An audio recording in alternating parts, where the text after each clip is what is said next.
Olá! Hoje a gente vai falar da divisão dos três poderes, do Montesquieu. Já ouviu falar? Tenho certeza que já, você só não está associando. Então já curte esse vídeo e vem conhecer a divisão do poder executivo, legislativo e judiciário. É hoje que você entende essa bagaça? Vem comigo, vem história!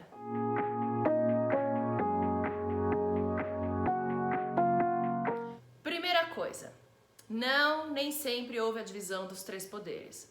Antigamente o poder era concentrado na mão do governante. Ele podia fazer tudo que ele queria. Não era legal, não.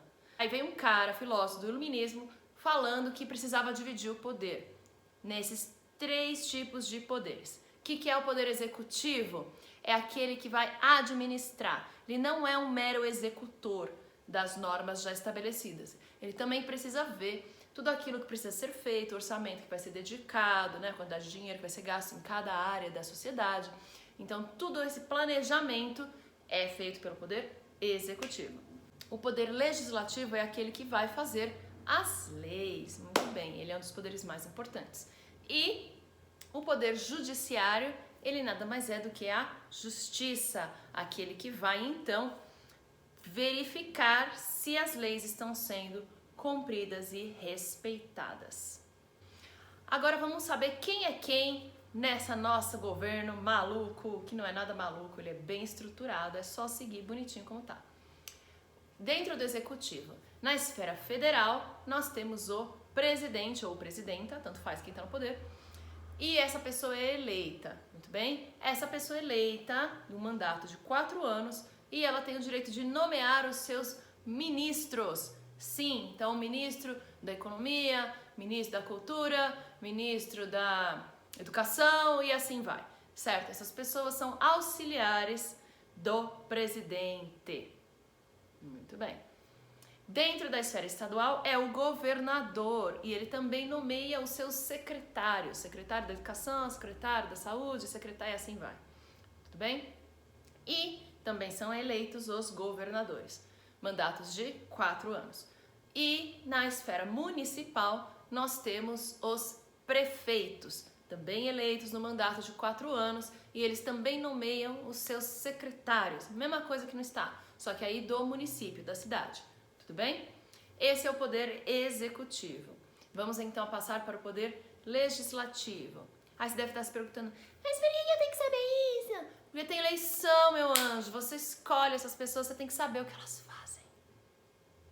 Vamos saber quem é o poder legislativo? Eu disse que ele era muito importante e as pessoas não têm a mínima noção quem faz parte do poder legislativo.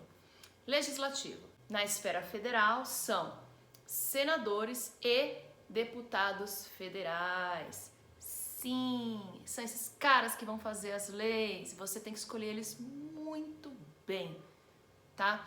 Então a gente tem o Congresso Nacional, a gente tem o Senado e a Câmara dos Deputados. Para uma lei ser aprovada, um senador ou um deputado deve fazer um projeto de lei e esse projeto deve ser votado tanto na Câmara dos Deputados quanto no Senado.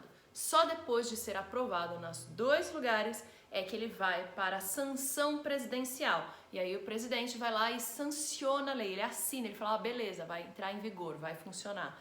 Ou ele pode olhar e ele fala, não gostei dessas partes aqui, vou vetar. E aí se ele veta essa lei, ela não é que ela vai deixar de existir, ela volta para o legislativo, ela volta para o Congresso e de novo ela vai ter que ser alterada, modificada nas partes que não foram aceitas, tá? E aí vai ser votado de novo pelo Senado, pela Câmara dos Deputados, para finalmente chegar para a sanção presidencial. Tudo bem? É assim que funciona a criação de leis no nosso país. E essa lei ela não pode nunca ir contra a Constituição que rege o nosso país. Para se mudar a Constituição é necessário fazer uma emenda constitucional e aí ela tem mais procedimentos para ser aceita e entrar então em vigor. Então não é tão simples assim quanto as pessoas imaginam, tá? O presidente ele não pode simplesmente criar novas leis. O que ele pode fazer então, porque ele faz parte do poder executivo, certo? Não do legislativo, ele não cria leis. O que ele faz então? Ele pode então fazer medidas provisórias, tudo bem? E aí essa medida provisória, ela tem um período onde ela pode ser colocada em prática antes de passar pelo Congresso, antes de passar pelo Legislativo, tudo bem? Dentro deste período, ela tem que ser votada no Legislativo, então ela tem que ser aprovada pelos deputados federais e pelos senadores. Se ela não for aprovada, essa medida provisória, ela cai por terra, ela deixa de funcionar e ela precisa então de novo ser refeita e passar novamente para o Legislativo. Então não é simples, ok? O presidente não tem poder total e absoluto. Ah, mas quando que uma medida provisória então vai poder ser aprovada pelo Legislativo?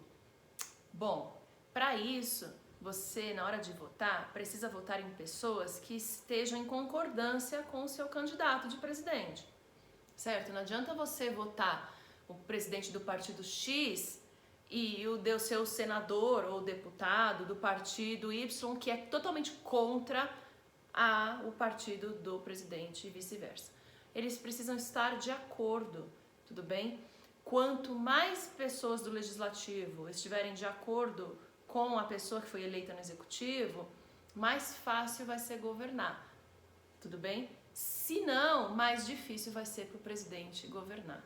Então, é necessário a gente pensar, e as pessoas acham que é só votar no presidente que vai estar tudo lindo, a gente vai mudar o presidente ou vai manter e vai ficar tudo maravilhoso. Não é assim que funciona, tá? Ah, mas não é justo. Vai entender como funciona a divisão dos três poderes? E no poder estadual, né, na esfera estadual, a gente vai ter os deputados estaduais, eles que vão fazer a lei pro estado. Muito bem. E dentro da esfera municipal, nós temos os vereadores, são eles que fazem as leis para o município. Então, fica muito claro, são pessoas eleitas, mandatos de 4 anos. O único que tem mandato de 8 anos é o senador, ok? E muito importante, as leis feitas do estado não podem ir contra as leis federais, certo? É tipo uma escadinha. Tá? Aqui de cima manda mais, aqui manda mais ou menos e o de baixo, que é o município, manda menos. Então a lei municipal tem que estar de acordo com a lei estadual e a lei estadual tem que estar de acordo com a lei federal. Uma coisa nunca pode ir contra a outra. Tudo bem? Ótimo. Vamos agora falar do poder judiciário. É a justiça, né? Então o poder judiciário ele é um pouco complexo. As pessoas acham, é juiz, é tudo igual. Não é. Tá bom? Então eu vou te explicar. Primeira coisa, existe a justiça comum e a justiça especializada, tá? E dentro da justiça comum e especializada existem 3 instâncias de poder. Na justiça comum existe a divisão da justiça estadual e a justiça federal. Dentro da primeira instância da justiça estadual, a gente tem os juízes das varas. Aquele lá que você vai no fórum e tem o juiz da vara civil, da vara criminal, da vara da família. Então, essa é a primeira instância. Então, se você vai processar, vai abrir um processo ou sofrer um processo, essa vai ser a primeira instância que você vai ser intimado a comparecer. A segunda instância são os desembargadores que trabalham da justiça estadual nos tribunais de justiça do estado. Então, você precisa de recorrer a uma decisão lá da primeira instância, então você vai para os desembargadores da segunda instância. E aí, finalmente, a terceira instância é o Superior Tribunal de Justiça. Esse aí é, então, a última possibilidade que você tem de recorrer numa decisão tomada na primeira e na segunda instância. O STJ é formado por 33 ministros e eles estão atuantes para entender e interpretar as leis que regem aí a Constituição do nosso país. Agora vamos falar da Justiça Comum Federal. A Justiça Comum Federal também tem 3 instâncias. A primeira instância são juízes federais que atuam nas varas das subseções judiciárias. A segunda instância são os juízes federais que atuam nos tribunais regionais federais, é o TRF. E, finalmente, a última instância é o STJ. Essa é comum para a Justiça Estadual e Federal. E essa é a Justiça Comum. E a Justiça Especializada? Essa aqui, então, vai se dividir na Justiça do Trabalho, na Justiça Eleitoral e na Justiça Militar. E esse também tem 3 instâncias. Então vamos por partes. Na Justiça do Trabalho, a gente tem os juízes das varas do trabalho, na primeira instância. Na segunda instância, os juízes do trabalho, que atuam nos tribunais regionais do trabalho. E, finalmente, a terceira instância, que é o Tribunal Superior do Trabalho, o TST. E esse tribunal é composto por 27 ministros. Na Justiça Eleitoral, na primeira instância, nós temos os juízes eleitorais e também os cidadãos que atuam nas juntas eleitorais. Na segunda instância, nós temos os juízes eleitorais que atuam nos tribunais regionais eleitorais, os TREs. E na terceira instância, nós temos o Tribunal Superior Eleitoral, o TSE, que é composto por 7 ministros. E, finalmente, nós temos a Justiça Militar. Na primeira instância, são juízes de direito que atuam nas auditorias militares. Na segunda instância, nós temos colegiados de juízes civis e militares que atuam nos tribunais de justiça militar, que são os TJMs. E na terceira instância, nós temos o Superior Tribunal Militar, que é o STM, composto por 15 ministros. E acima de todos eles, nós temos o STF, que é o Superior Tribunal Federal. O STF é composto por 33 ministros e a função deles é estar sempre de olho a qualquer coisa que possa ferir a nossa Constituição. Então, qualquer ameaça, qualquer coisa que possa lesionar a nossa Constituição, é o STF que vai agir.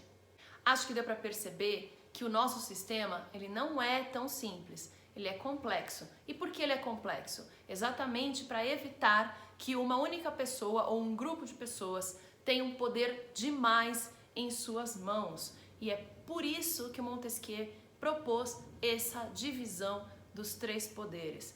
E a gente precisa conhecer, a gente precisa saber qual é a função de cada um deles, para a gente poder entender o porquê que eles agem da forma que eles agem.